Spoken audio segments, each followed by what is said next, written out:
Hi hello welcome to mixed talks. కొత్త లోక chapter 1 ఇదొక సూపర్ ఉమెన్ మూవీ. ఇది మలయాళ చిత్రం. తెలుగులో కూడా థియేటర్లలో రిలీజ్ చేశారు. ఈ సినిమా బాగుందని సోషల్ మీడియాలో బజ్ను చూసి నేను కూడా ఎట్లా ఉందో అని థియేటర్కి వెళ్లి చూసా. సినిమా రివ్యూలోకి వెళ్లే ముందు మా ఛానల్ ని సబ్స్క్రైబ్ చేయకుంటే సబ్స్క్రైబ్ చేయండి. సుత్తి లేకుండా సూటిగా ఒక్క ముక్కలో చెప్పాలంటే పర్లేదు, ఒకసారి చూడొచ్చు. ఒక యావరేజ్ సినిమా. ఇక ఈ సినిమా మిక్స్డ్ టాక్స్ ఏదో తెలుసుకుందాం రండి. సినిమా కథ విషయానికి వస్తే చంద్ర అలియాస్ నీలి అలియాస్ కళ్యాణి ప్రియదర్శన్కు సూపర్ పవర్స్ ఉంటాయి. ఆమె కొన్ని కారణాల దృష్ట్యా బెంగళూరుకు తన మకం మారుస్తుంది. అక్కడ ఆమె ఇంటి ఎదురుగా సన్నీ అలియాస్ నెస్లన్ పరిచయం అవుతాడు. సన్నీకి చంద్రపై డౌట్ వచ్చి ఫాలో అవుతాడు. ఈ క్రమంలో కొన్ని సమస్యలు ఎదుర్కోవడం, ఆ సమస్య నుంచి ఎట్లా బయటపడతాడు, అసలు ఈ చంద్ర అలియాస్ నీలి ఎవరు, ఆమెకు సూపర్ పవర్స్ ఎట్లొచ్చాయి, వాళ్ళ టార్గెట్ ఏంటి అనేదే ఈ సినిమా కథ. సినిమా స్టార్ట్ అయినప్పటి నుంచి కాస్త స్లోగా స్టార్ట్ అయినా ఇంటర్వెల్కి అంతా మంచి సస్పెన్స్లో గ్రిప్పింగ్గా మారుతుంది. ఇంటర్వెల్ మంచి ఎలివేషన్స్తో ఎండ్ అవుతుంది. అయితే అక్కడ మ్యూజిక్ బెజాయ్ సరిగా కొట్టలేదనిపిస్తుంది.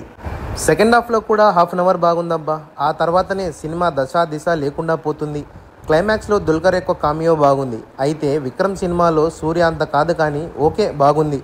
ఈ సినిమాలో మంచి పాయింట్స్ ఏంటంటే కథ బాగుంది, కథనాన్ని నడిపిన విధానం సెకండ్ హాఫ్లో అర్ధగంట వరకు బాగుంది. ఈ మధ్యలో సస్పెన్స్ కానీ, స్క్రీన్ ప్లే కానీ, రైటింగ్ కానీ అన్నీ బాగున్నాయి. మిమ్మల్ని మాత్రం డిసప్పాయింట్ చేయదు. ప్రీ క్లైమాక్స్ బాగుంటే సినిమా ఇంకా మంచిగా ఉండేది. పర్ఫార్మెన్స్ పరంగా కళ్యాణి ప్రియదర్శన్ సూపర్గా పర్ఫామ్ చేశారబ్బా. సూపర్ ఉమెన్ పాత్రలో ఆమె పరకాయ ప్రవేశం చేశారు. ఎంత బాగా అంటే చాలా సెటిల్గా పర్ఫామ్ చేశారు. ఒక సీనియర్ నటి ఎలా చేస్తారో అలా చేశారు. ఆ తర్వాత ప్రేమల ఫేమ్ నెస్లన్ పర్ఫెక్ట్గా సూట్ అయ్యాడు ఈ రోల్కు.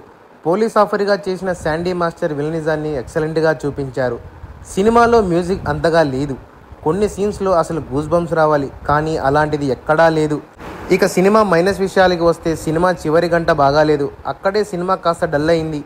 సినిమాలో సూపర్ ఉమెన్ యొక్క లక్ష్యం ఏమి, అసలు ఆమె టార్గెట్ ఏందో సరిగా చూపించలేదు.